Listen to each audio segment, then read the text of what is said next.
I tried doing this earlier. I recorded for an hour and then realized that my camera not camera, my recording had turned off because the software tried to update. Um, and got rid of didn't save any of my recordings. So, gonna go through this as fast as I can. These are my predictions for next year's Oscars. I think it's going to be a very, very strong year. A lot of great movies are probably going to go get blanked, get challengered. One movie I don't think it's gonna happen to is from the director of Challengers, Luca Guadagnino. After the Hunt, I've heard amazing things about this screenplay and the performances and everything. This is, I think, going to be a really big thing. I also have nominated Marty Supreme from Josh Safdie about a professional ping pong shark. Michael, the Michael Jackson biopic. It can be terrible and it'll still get nominated. The History of Sound, adaptation of a well-regarded novel about two young men going around the United States during World War One and recording the stories of Americans. Frankenstein, the Guillermo del Toro movie, Netflix's big push. That is why it's here. I also have The Roses. Jay Roach is, I think, going to take a big step this year with this movie. It's a remake of a movie from a long time ago um, that I think Danny DeVito might have directed. But it is about a relationship falling apart after the husband loses his job, and it's supposed to be a big acting showcase. Anne Lee, I think this is from the team behind The Brutalist. Different director. Brady Corbet and Mount Fastfold seem to work together on everything though, and it is. I think it's basically the same team that made The Brutalist on the same budget, and it's also incredibly ambitious. And if it hits, it's a musical about a cult leader. If this hits, I think it'll be massive, as big as The Brutalist at the Oscars. Also, it could just completely flop because I think it's risky going off of a director who has a very lit.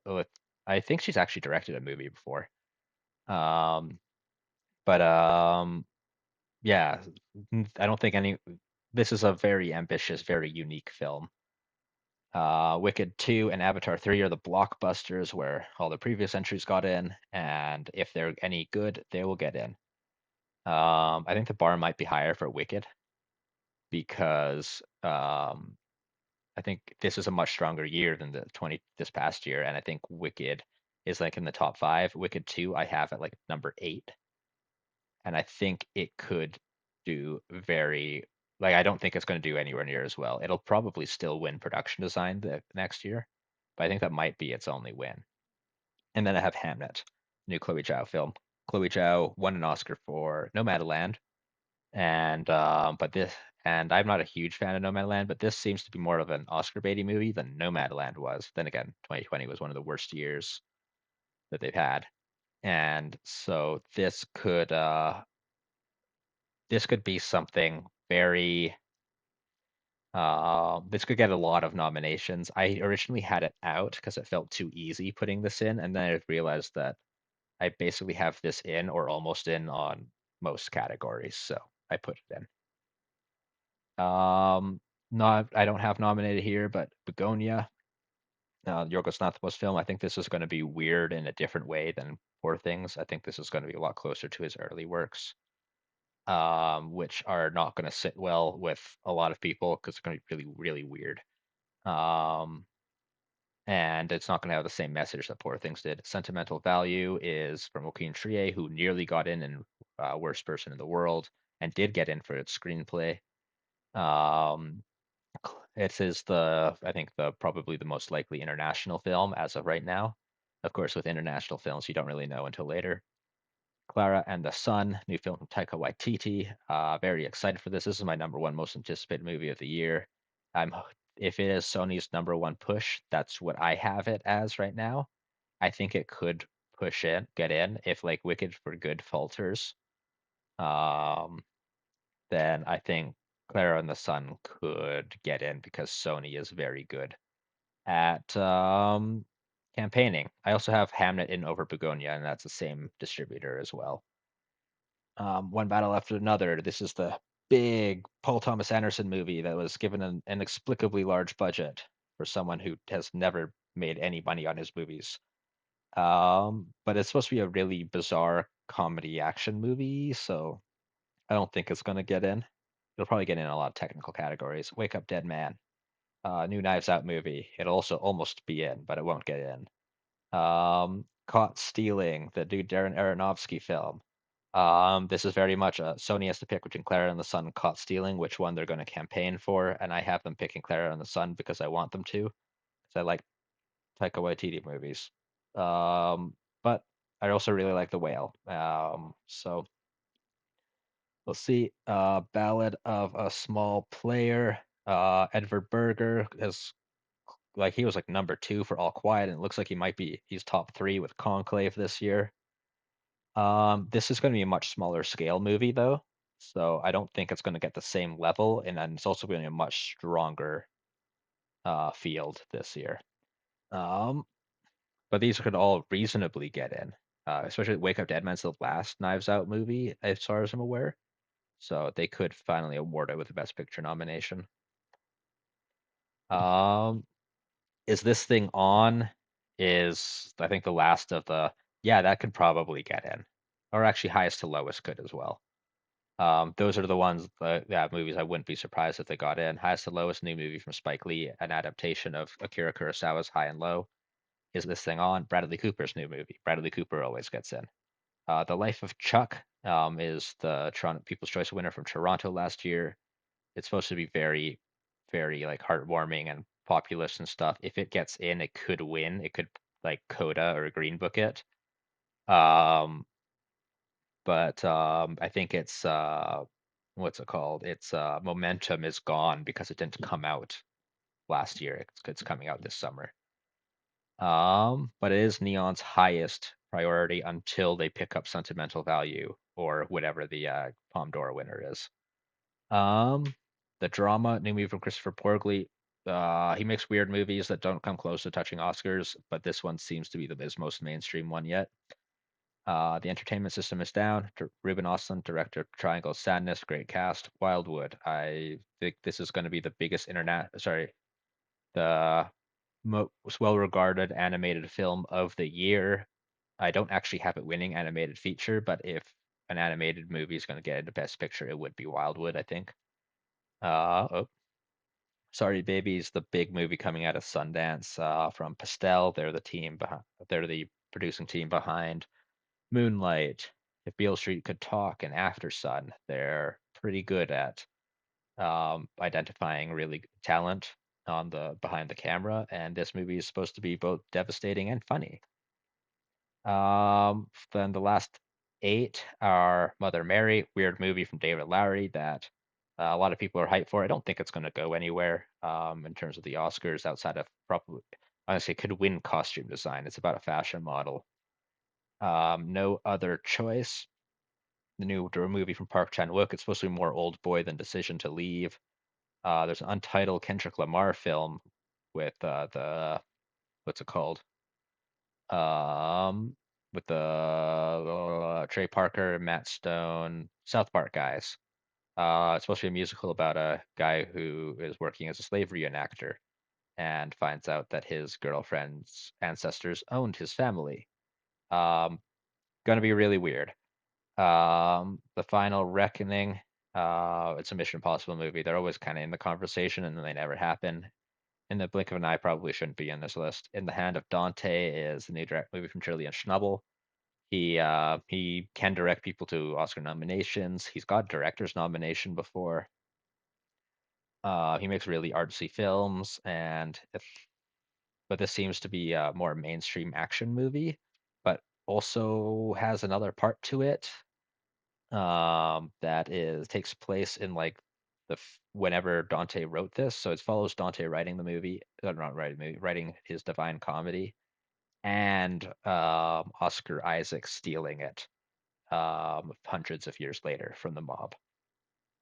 Huntington, probably this year's Saltburn. Omaha, another movie that came out of Sundance. I don't think it's going to do anything in Best Picture, but could get a couple other nominations. Josh Safdie, I have winning Best Director. Going to be a very showy movie, up and comer. Del Toro, Guadagnino, Fuqua, Fast Fold. I think these are just going to be the biggest of. They're the biggest movies, and they are the movies like Michael's just going to be here. Um, and then yeah, I don't have a international director in here, and they always add one in. But Fast Fold is Norwegian, so and Del Toro's Mexican, Guadagnino's Italian, Safdie and Fuqua I think are Americans. But so uh, other contenders, um, basically just a bunch of the Best Picture contenders are on here. Um, Original screenplay. I have Nora Garrett winning for her debut screenplay After the Hunt. I think this is. I've heard this is an incredible screenplay. Like the writing in this movie is amazing. Screenplay nominees I have Marty Supreme, Sentimental Value, Michael and Anne Lee. Um, these are either big movies or they're Sentimental Value, which has got in for the Joaquin Trier got in a couple years ago for original screenplay for worst person in the world. If this is just as good, he'll get in here as well, I think. Um, Other contenders, see a couple of the contenders for Best Picture, and then there's Kogonada for A Big Bold Beautiful Journey. I love After Yang. This is my top 10 most anticipated movies of the year. We have Tony, directed by Matt Johnson, the director of Blackberry, with Dominic Sessa. I'm very excited for that movie. I think that's a perfect matchup. Um, Noah Baumbach for Jay Kelly. Sounds like this movie isn't actually going to go anywhere, but it's going to be a very well written movie that the Academy ignores because it's a coming of age movie. Um, Park Chan Wook, Jim Jarmusch has a movie coming out this year. He's going to be in the conversation and not get nominated. Kelly Reichardt. This is The Mastermind is one I currently have in nothing. It could get a lot. Like this could be a Best Picture winner. This Kelly Reichardt is made a bunch of little movies that are very personal and they work a lot really well for certain people, and those certain people are not me. I do not like Kelly Reichardt movies. Um, but they're extremely boring, I find. However, The Mastermind is a heist set in the Vietnam War and is said to be her most mainstream movie yet. Um, and considering how incredibly well made her movies are, if she gets one that like hooks that catches mainstream audiences, that could be a huge contender. Omaha, I've heard that actually the standout, one of the two standout elements of here, Omaha, is the screenplay. Smashing Machine, it's a Safdie movie. They're always going to be in discussion. Celine Song is writing The Materialists, which seems to be a generic rom-com, but it's Celine Song, so it's probably going to hit way harder than any rom-com has any right to. But then I have Vernon Chapman, who wrote the Kendrick Lamar South Park Guys movie.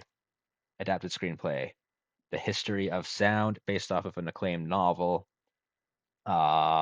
I think Oliver Hermanus' last movie got nominated for adapted screenplay.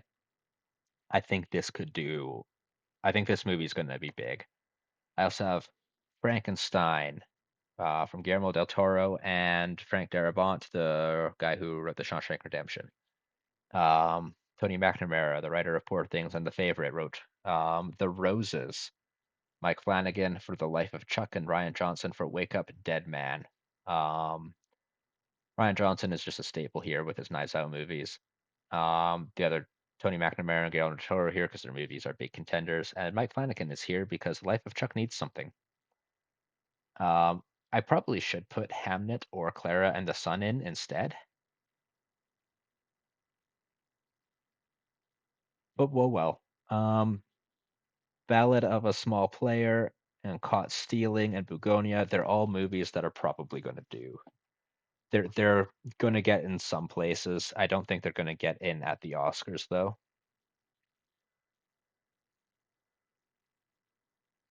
Bacton Cross, or sorry, One Battle After Another, which is what Battle of Bacton Cross is actually called. Unless they change the name again. High and Low, The Bride, The Actor, Deliver Me From Nowhere. I don't see any of these getting nominations, for varied reasons. I'd say actually probably maybe the most likely could be Deliver Me From Nowhere, the Bruce Springsteen biopic, just because it's a biopic, musical biopic. Um, all right, animated feature. I said Wildwood was the one that was going to be the most critically acclaimed of the year, but I think this is going to be a career nomination for Sylvain Chomet, for The Magnificent Life of Marcel Pagnol, because he's essentially the Hayao Miyazaki of France, and he's never won an Oscar. He's been nominated 4 times. Yeah, Wildwood, I think it's going to be huge. Zootopia 2 and Elio, they're just going to be the biggest animated movies of the year in terms of like people who've actually see them. And then there's The King of Kings. The King of Kings, I have in over Bad Guys 2. I have in over The Twilight World, the new Werner Herzog movie, because Werner Herzog does not give a crap, and that's going to be probably a very weird movie. This isn't about Charles Dickens. I think he's explaining the Bible to his son. So, but it seems to be from a very earnest filmmaker. So yeah, I have this as my wild card pick. I have Timmy winning for Marty Supreme. He's almost winning this year. I don't think he's going to win. I think he's going to win next year for Marty Supreme. Um, Best actor, I also have Benedict Cumberbatch and Jafar Jackson in because their movies are huge and they're going to be showy performances. Dominic Sessa in for Tony. I don't know if that movie is actually going to come out this year, but if it does, he'll probably deserve a nomination because of him and Matt Johnson are a pairing made in heaven. And Josh O'Connor in The History of Sound. It's him and Paul Mescal, and I have reasons for thinking Josh O'Connor will get in over Mescal. They could both get nominated, but I have reasons. Other contenders, DiCaprio, Craig, and Arnett are all and Clemens are all in movies that are almost going to get in. Then there's Brendan Fraser. Rental Family is a Japanese movie directed by Hikari, an experimental filmmaker and artist, about a down on his luck American actor who signs up to join a rental family company as the token American guy. Um, it just sounds like a really weird premise, and I think Brendan Fraser could have a lot of fun in that. Um, Colin Farrell for the Ballad of the Small Player. And like if the Ballad of the Small Player is a big thing, if they just go ham for Edward Berger again, he'll get nominated. Jeremy Allen White, Deliver Me from Nowhere. He could be a solo nomination for the movie. Um, Heck, he could win for the movie. I just don't think. I just have that movie getting overshadowed by like it's just a very strong year. The Paper Tiger Boys aren't going to get in. James Gray movies are not Oscar contenders normally. They usually get in at like critics awards. So they'll probably get a bunch of nominations and then just not get nominated for the Oscar. And Paul Mescal for The History of Sound, he could get nominated for sure. Robert Pattinson in the drama, Willem Dafoe, late fame. Well, the drama I think is actually a contender, or it could be. It's more mainstream, I believe, than Borgley's other films, or it could just be as weird as Dream Scenario. Late Fame is a very small movie. It's really only, I think, a contender for the acting. Um, Adam Driver in the Jim Jarmusch movie, probably not happening. Josh O'Connor is in The Mastermind. He's a lead in The Mastermind. And if The Mastermind is big, this could push him in for Best Actor for History of Sound. If the History of Sound turns out to not be very good, then I think he could get nominated for The Mastermind if The Mastermind is good. I shouldn't say if The Mastermind is good. It has to be very specifically good to most people instead of just the very like the hardcore artsy people who watch Reichardt films. And there's John Magaro in Omaha. Um, another movie out of Sundance. This is apparently the best performance in Sundance. So, yeah, he could get in. He could be like a Paul Mescal in After Sun. More actors. Daniel Day-Lewis is coming out of retirement to star in his son's movie. He could get nominated. He'll probably give an amazing performance. The movie's just going to be nothing though outside of him. Oscar Isaac in The Hand of Dante. I think his section is like the more action centric section of that movie, so he's probably not going to get nominated for it. But Schnabel is a very good director and could get him in. Clooney and Jay Kelly, just because Jay Kelly exists. Like Noah Baumbach movies are always kind of there, even if they're not. Tom Hiddleston, Life of Chuck. He wasn't even part of the package when Life of Chuck was predicted to be a Best Picture nominee last year. So I don't think it's going to happen. And then Dwayne Johnson in The Smashing Machine. Um, I th he could get in, but it's more of a feels more like an Adam Sandler in uh in Uncut Gems, which did not happen. Though that was also a very tough year. Um, more best actors. Andre Holland and the actor. It's going to be an amazing performance in a very small movie. Tom Cruise always in the running, but he was mainly in the running last time for because of it being a weak year when Top Gun Maverick came out. Ray Fiennes in The Coral, a movie that is only on anyone's radar because he's in it. It's a small, tiny film about a choir in Britain. Austin Butler in Caught Stealing. Again, this could get a nomination if it's Sony's priority. Riz Ahmed in Hamlet. There is a modern day adaptation of Hamlet with Riz Ahmed in the lead, um, from the team behind Riz Ahmed's short film that won an Oscar. Best Actress have Julia Roberts winning for After the Hunt. The I should probably mention something about that. Her role is just supposed to be outstanding, like the something actors dream of getting. Nominees: Olivia Colman in The Roses. Here because the movie's going to be big.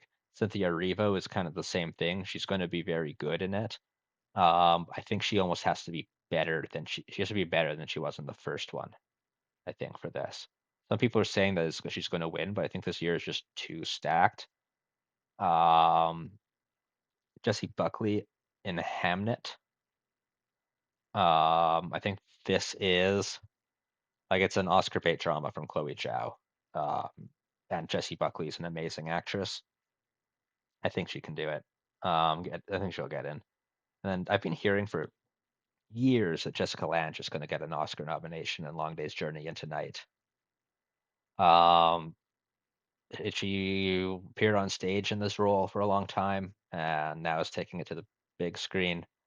The movie's had a kind of a troubled production history, but uh, I don't think that'll affect the acting. Again, if this flops, I have a number six, and that number six is not going to appear on the next page because I screwed up. Best Actress contenders: Kate Blanchett, Father, Mother, Sister, Brother, the Jim Jarmusch movie. Don't think that's actually a contender at all. I think that should probably be like 10 spots lower. Amy, she's only there because it's Kate Blanchett. Amy Adams, At the Sea, Emma Stone, and Begonia. Amy Adams is here because career nomination for an Oscar bait drama about an addict. She's basically just The Outrun, but replace Saoirse Ronan with Amy Adams and replace the Orkney Islands with like something in the United States. Um, the director got Vanessa Kirby a nomination a while back. Um, Emma Stone, Begonia, and it's Emma Stone in a Yorgos Lanthimos movie. She could just get in. She could just win. She's going to be amazing. The only thing holding back is the movie's going to be very weird. Um, and I think her performance is probably also going to be like very wacky. Renata Ransva for Sentimental Value. This is probably the most likely out of any international nomination at the moment. And then Jessie Buckley in The Bride. The Maggie Gyllenhaal's The Bride is an adaptation of The Bride of Frankenstein. It's a musical, and I think Broccoli plays the bride of Frankenstein, and I think this is mostly just helping her get into Best Actress for Hamnet, which I think will be a much easier pill to swallow for the Academy. Um, there's a Joni Mitchell biopic coming out this year. Technically, I think it'll get delayed till next year because they haven't cast it yet. However, the rumors are that Saoirse Ronan and Meryl Streep will be playing Joni Mitchell, and if that happens, say hello to a double nomination. Um, Zendaya in the drama, I just think the drama will probably be. It is a player. I don't think it's going to get the nominations. It might get a couple nominations at some critics groups and stuff with Robert Pattinson. But yeah, Sydney Sweeney is an untitled Kristen Martin biopic. She's a boxer. She's Sydney Sweeney. Sydney Sweeney is a very good actress when she's not in Madame Web. Anne Hathaway, Mother Mary. I have her as a lead role because she is on the poster. Greta Lee in Late Fame, very small movie that she could like that she and Willem Dafoe could push into the Oscar conversation. Angelina Jolie is in a movie called Couture, about fashion. It's Angelina Jolie, so she's here. Jenna Ortega is in Clara and the Sun. She's mostly just here out of the strength of the movie. I don't think this is. I don't. Yeah, I think this is a bit too stacked a category for a younger actress to get in. Helen Mirren in Switzerland. I don't know anything about this movie, but it seems to be acting movie. So Helen Mirren and Michelle Pfeiffer for Oh What Fun, the new movie from Michael Showalter, the director of The Big Sick. Maybe this is a bigger. Maybe this is his big Oscar play. Oh, more contenders. Eva Victor in Sorry Baby, just because the movie I think could do something. She could be a Paul Mescal like out in After Sun nomination. Tessa Thompson in Hedda. Uh, Gosh, something that could happen. June Squibb and Eleanor the Great. I really want June Squibb to win something. Um, she's 95. Um, and it's Scarlett Johansson's directorial debut. And this is more Oscar baity than Filma. Jennifer Lawrence is in Die My Love. It's not going to go anywhere. And Amanda Seyfried is actually my number six and probably should be in my nominations over Jessica Lange, considering I have Anne Lee doing a lot and it's going to be a very showy role because she's a cult leader in a musical. Best Supporting Actor, Coleman Domingo and Michael. Coleman Domingo deserves an Oscar. He got nominated for Rustin and he got nominated for Sing Sing. A lot of people think he should have won for Sing Sing. I know he like the Oscars haven't happened yet, but I think it's guaranteed that he's not the one winning. It's between Timmy and Brody's going to win. But Domingo is great in Sing Sing. And it's possible that if Michael does one good thing, it'll be getting Domingo an Oscar. Second place is Andrew Garfield. This is apparently a role just like Julia Roberts, where an actor can really go off. Um, and then Jonathan Bailey, I thought he was excellent in part one. I think he'll have more to do in part two and get nominated. Tim Blake Nelson. I have to put someone from Anne Lee in. There's so many actors in that movie. And it's gonna be again a movie filled with showy performances. Paul Mescal in Hamnet. This is the reason, part of the reason I have O'Connor over him in History of Sound. Part of it's just because O'Connor has more roles than Mescal this year. And part of it's because I think people will be like, oh well, who do I pick between O'Connor and Mescal? Well, I don't have to pick because Mescal's also in Hamnet. Um, Other contenders, two more Ann Lee boys. Any one of them could be the big push. I just pick Tim Blake Nelson because he's the veteran character actor. Bradley Cooper, because he's Bradley Cooper. Mark Hamill is supposed to be the standout in Life of Chuck. There was a lot of talk of him getting a nomination last year, um, but then the movie got pushed. And it won't have the same momentum, so he might not get nominated. Then Sean Penn and Benicio del Toro in one battle after another. Action movie probably not going to happen, but they're probably going to be very good. Tyler the Creator and Marty Supreme. I don't know who this is, um, but I've heard a lot of people excited about this, or know, or who think it's funny. that he could get a nomination. Matt Smith is a showy actor. Darren Aronofsky's good at getting great performances out of his actors. So Caught Stealing could do something. I think he would be a very big contender if the Caught Stealing is Sony's pick to campaign. Christian Bale in The Bride, he plays Frankenstein, which feels perfect for him. Adam Sandler isn't Jay Kelly. Probably not going to happen. Alan Eric, Switzerland, another movie that's just based on acting. Ed Harris, Long Day's Journey into Night. If Jessica Lange happens, then Ed Harris could happen. I have him lower down just because like I haven't heard as much about him in it as I have heard about Jessica Lange. So Skarsgård, Sentimental Value, feels like one of those roles that are going to be quite showy, quite fun, quite entertaining. He's going to and might get a nomination if it was in English, which I think it's partially going to be in. Um, Dominic Sessa, and oh, what fun! This is just here because I like Dominic Sessa. Um, and I have him nominated for Tony, and this could be a helpful push in that direction. And then Josh O'Connor and Wake Up Dead Man. Um, it's not. He seems to be the Ana de Armas or Janelle Monáe of the new Knives Out film, and he's not going to get nominated for it, but he could get like this could help him with the history of sound. Best Supporting Actress, I have Amy Adams winning for Clara and the Sun. This is a career win, and I in the weakest category. I think Supporting Actress is the weakest category in the entire that I'm looking at. Um, and so it's the one that's most likely going to land with a career nomination or a career win. Um, I don't know anything about the character, the mom. She plays the mom. I don't know anything about the character in the book, but um, yeah, I think they could campaign her here because At the Sea and lead actress is a lot more um, stacked. Like there's too many people.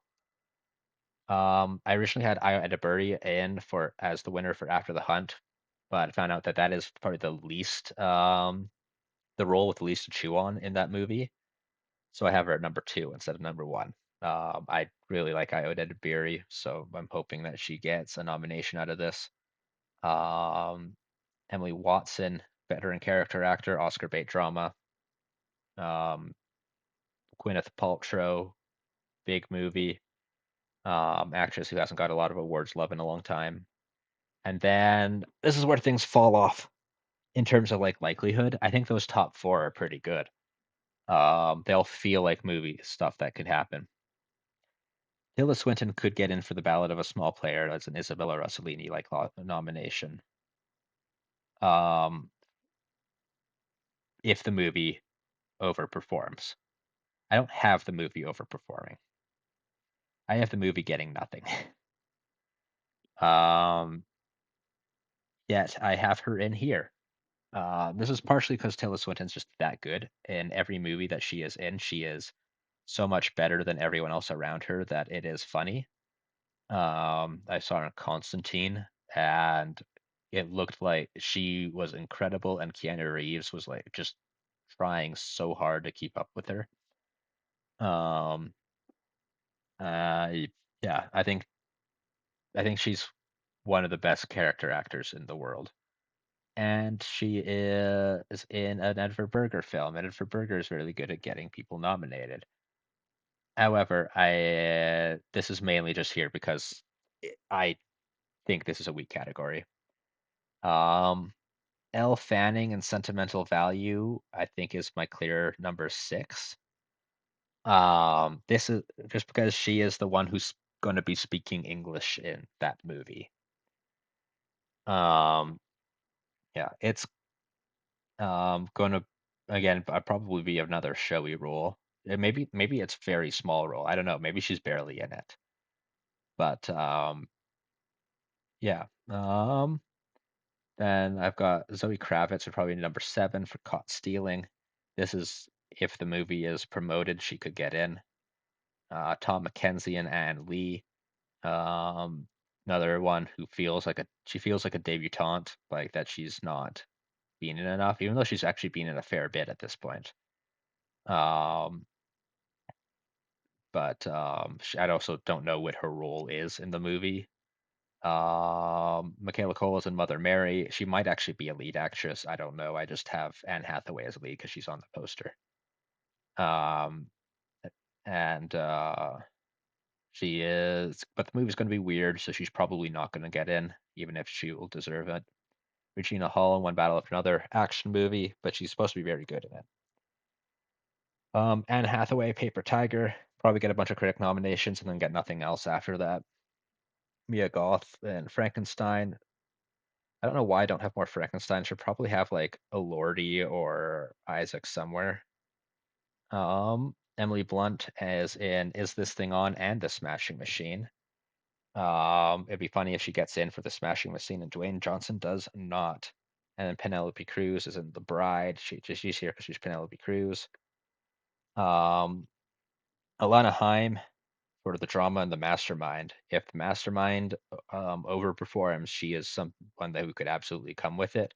And if the drama overperforms, she could come with it. Felicity Jones is there just because she's Felicity Jones. Oh, What Fun has a really good cast.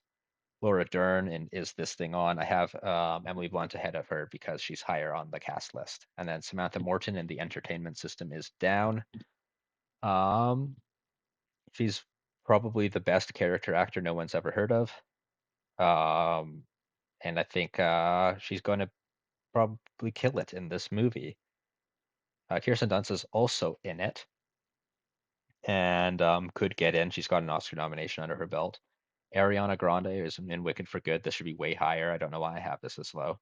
And then Laura Dern and Jay Kelly there because she's Laura Dern. And then Lily Rose Depp and Renata Reinsva for The Governesses. Um, this movie is probably going to be too weird for the Oscars, but they're probably also going to be incredible performances. That's everything. That's all the nominations. Technical categories. There's a bunch of movies that could get it. I think One Battle After Another, Avatar, Wicked, um, like even Clara and the Sun. Um, there is just like Marty Supreme. Yeah, it's gonna be a very good year. I'm gonna check back on this in like 6 months and see how I did and see I'm aiming for 3 out of 5 in every category. Bye.